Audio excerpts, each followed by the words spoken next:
This is CB, and I'm going to be talking about brushes some more in this tutorial. We're going to talk about some more options for brushes in Photoshop and Photoshop Elements. I'm starting here with Photoshop Element 6 here, and I've got the brush tool selected. Here's some of the options we talked about last time, such as opacity and how you select a brush. I forgot to mention how to change the size of a brush, but if you see, it's kind of fairly obvious. You've got a slider within here you can change. But I also like to use the left and right bracket keys. Left will make your brush smaller, and right will make it larger. I just find it easier to work with that. So let's talk about the other options we didn't talk about, and you get to those by clicking on this little brush picture over by the Edit tab here, and you'll get another menu that comes up. I'm going to work from the bottom up to the top here. And one of the first things you'll learn, we're talking about a swirl brush here for my Swirl World set. The circles wouldn't demonstrate most of these easily, so I've had to pick something that had a shape. We'll talk about rotating your brush. Right now you can see from the preview, if I wanted it would stamp like that, but I can turn my brush. If I hold my shift key down, it will change it in 15-degree increments too, which makes it much easier to do 90-degree angles or turn it all the way around.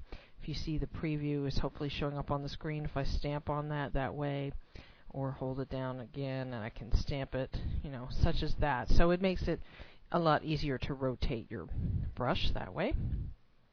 Let me go ahead and put this back up at 0.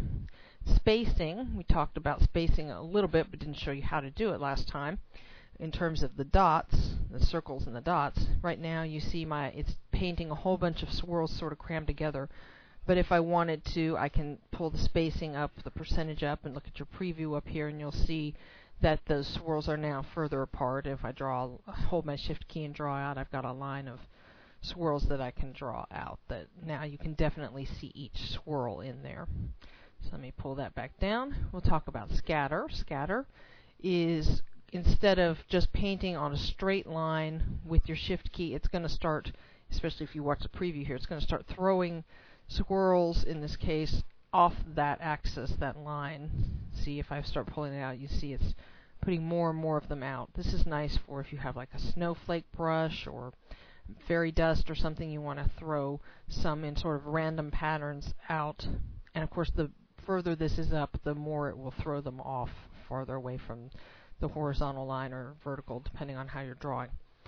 So the hue jitter, we normally paint with brushes with the foreground color, but the hue jitter in Photoshop Elements will make it jump between your foreground color and your background color.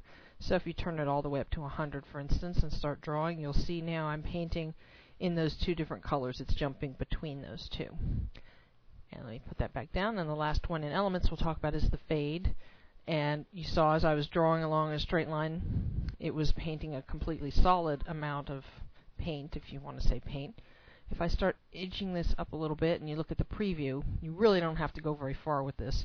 You'll notice that it starts fading off and getting less and less paint down, or it's more transparent as you go along. So those are the options in Elements. Now I'm going to open up, I've got Photoshop here to work with. In Photoshop, you'll click up here in the right corner for that little menu-y looking thing, and that opens up the brush tool here, or whatever you want to call it, the brushes palette. So it normally will probably look like this when you open it up. The first one down here where it says brush tip shapes is where you will have your options for rotation and spacing, just like in Elements. We also have a flip X and a flip Y, which will, if you want to actually tell your brush to flip it horizontal or vertical, that's where you can do that. In Shape Dynamics here, this next tab, there are some that I like. In particular, Angle Jitter is one of my favorites. You are not stuck in as you are in Elements, you're not stuck with just going one direction with the brush. If I start moving this Angle Jitter, you see it start turning the brush like it's spinning it. Think of it, and that's a very cool one to play with. I do that a lot. So, for instance, 100%, I will move the brush around in entire circles, spin it all the way around each time. That's great.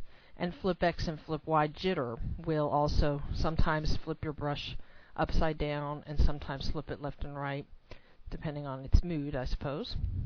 Roundness can make your brush look a little bit more squashed at times. Sometimes there's reasons for that.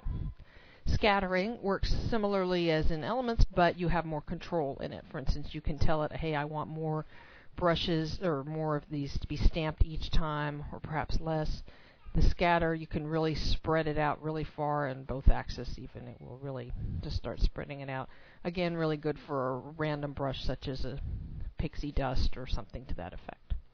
Let's talk about the color options also in this, and that's under color dynamics. Now, I mentioned hue jitter in elements will jump between foreground and background. In here, it's called foreground and background jitter. Hue jitter in this one just works, especially when you have this down at 0, it's going to just work with your foreground color. Once you start increasing it, you'll notice when I draw now here, it's jumping off from orange. As you can see, we've got orange right here to other shades of orange. It's getting further away from orange. The closer, if I had that, very